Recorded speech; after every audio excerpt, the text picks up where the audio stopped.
4.7. ¿De dónde surgió esta nueva civilización romana? En los comienzos del siglo IV a.C., cuando la civilización griega tenía 2 siglos y medio tras sí, existía en Samos la escuela de Epicuro y en Atenas la de los estoicos, presidida por Zenón. Quien haya pasado en esa época desde estas escuelas a la frontera todavía bárbara de la ciudad de Roma se ignora. Pero se sabe que más o menos en esa época ocurrió en Italia exactamente el mismo fenómeno de asombroso crecimiento, de súbitas manifestaciones brillantes en cada fase de la actividad humana, como previamente había ocurrido en Grecia. Y se sabe también que esta nueva civilización romana, desde sus más tempranos días hasta su devastación por los hunos y los vándalos, 800 años después, estuvo informada por las ideas gemelas del epicureísmo y el estoicismo. Y sin embargo, la esencia de esta cultura romana era bien diferente de la griega. Sus monumentos no fueron templos, sino caminos y acueductos, y su instrumento de expansión no fue la filosofía, sino las legiones que marcharon por esos caminos. Atrajo a los hombres no por la influencia del arte o del pensamiento, sino por la de la ley y el orden. Así que después de 3 siglos de crecimiento, su musculatura de caminos y campos sirvió a un imperio todavía mayor al que precedió, unido por el sistema nervioso de la filosofía griega. Fue entonces, en este momento de su madurez, que se concibió en el mundo romano un hombre a quien conocemos históricamente por Jesús Cristo, y que, de acuerdo con el relato, en una actividad de pocos años, no solo fincaron sus seguidores los cimientos de la siguiente civilización, sino que establecieron una cierta forma o ideal hereditaria para 3 o 4 generaciones de culturas sucesivas. En este caso, sus historiadores disponen de trazas literarias definidas de ese fundador, de su círculo inmediato de 12 discípulos y de las actas de los apóstoles, por las que, en el transcurso de unas cuantas décadas, ideales y de organización fueron difundidos a través de todo el Mediterráneo oriental. Véase la figura de las civilizaciones en Europa, del nacimiento, evolución y desaparición de la griega y la romana. Ve la figura 14, la sucesión de las civilizaciones en Europa. Civilización griega, transmisión de ideas, drama, música, monumento, templo, teatro. Romana, su transmisión de ideas, código y leyes. Monumento, carreteras y acueductos. Cristiana primitiva, transmisión de ideas, predicación. Monumento, el Nuevo Testamento. Cristiana monástica, transmisión de ideas, manuscritos iluminados. Monumento, monasterio, abadía. Cristiana medieval, transmisión, ritual o escultura, catedral o iglesia, su monumento. Renacentista, transmisión de ideas, libros impresos, pintura. Monumento, universidad, escuela. Sintética, radio, cine, cinema, fax, internet, aparatos electromagnéticos. La civilización cristiana primitiva tuvo su centro de gravedad en un nivel más sutil. Su mayor monumento no fue ni el camino ni el templo, sino un libro, el Nuevo Testamento. Y en sus primeras etapas creció y estuvo unido no por un sistema artístico político, sino por uno metafísico de extraordinario refinamiento.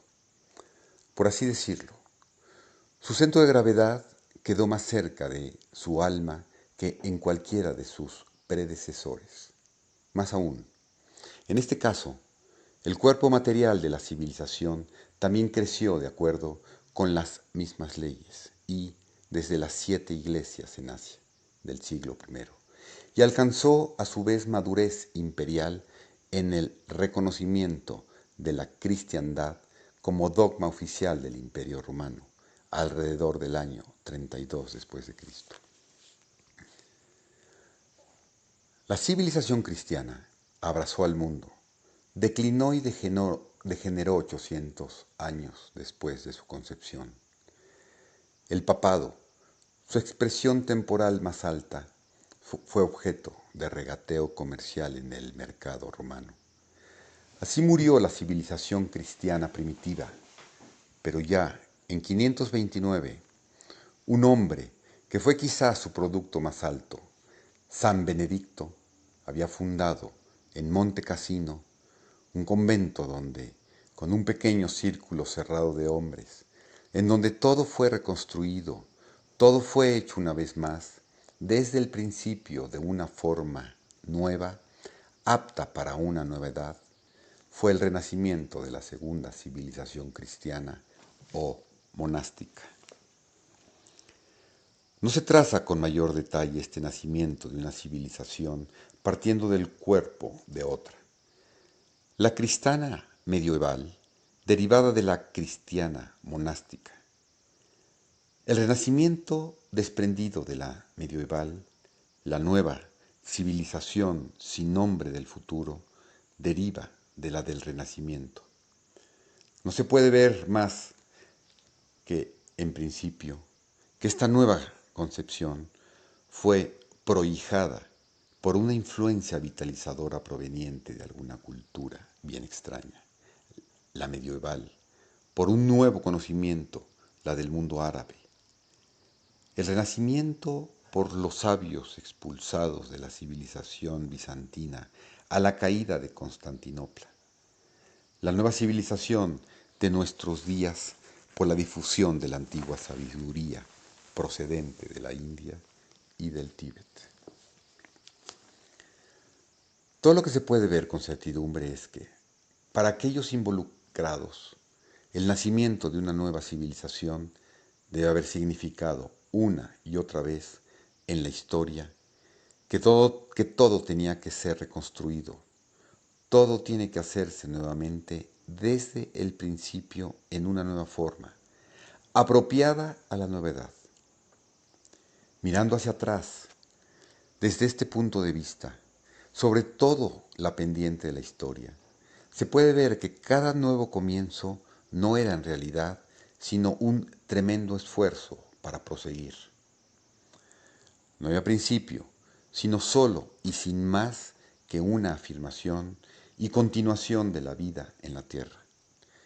Sin embargo, quienes han tenido que iniciar y engendrar una nueva fase de desarrollo humana, quizás se han preguntado si este principio fue o es de vida o muerte de la humanidad, tomando en cuenta que desde el punto de vista de las estrellas, de las que consideraran que para ellas nada se alteraría, porque la humanidad y todas sus potencialidades permanecerían las mismas.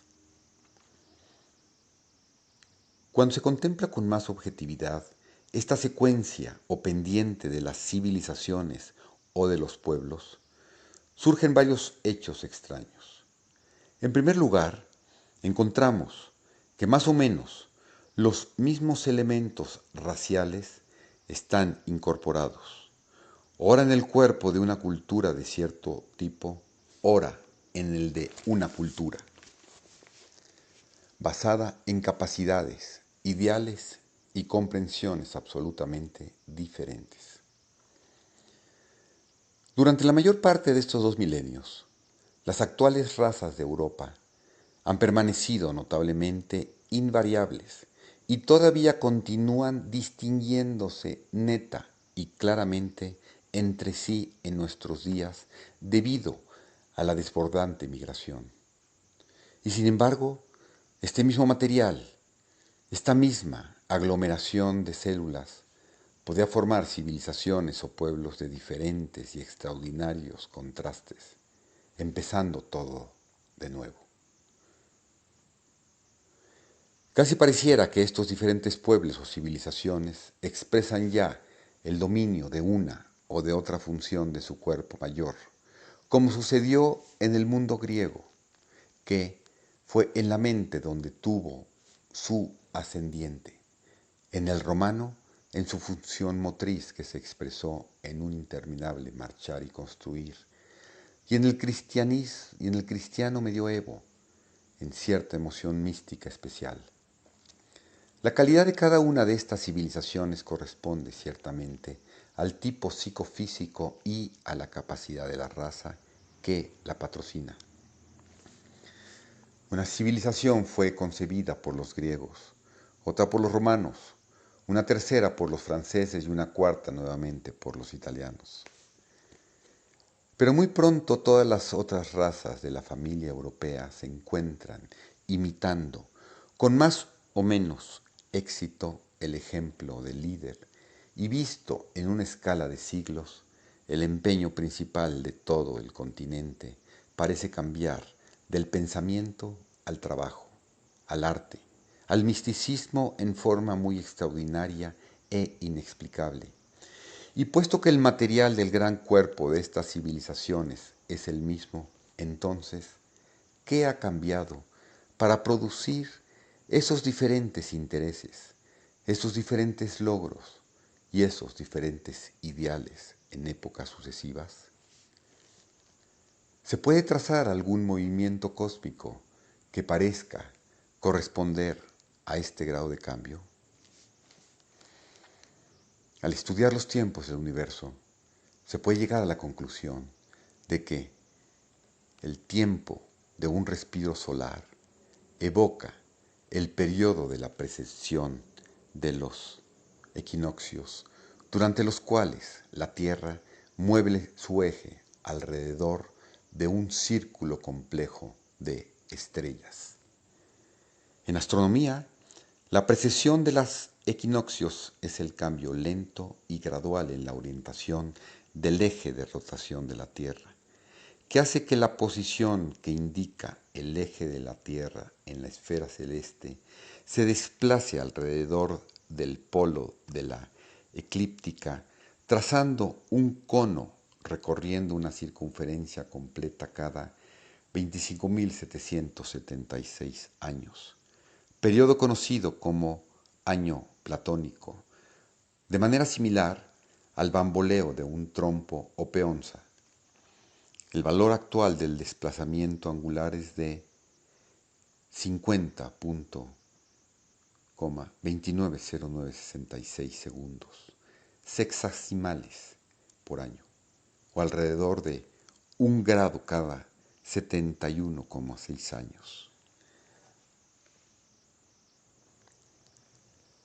El efecto de este movimiento es que la posición del Sol en el equinoccio primaveral pasa gradualmente a través de todo el ciclo del zodiaco y se regresa a la posición original solo después de 25.756 años.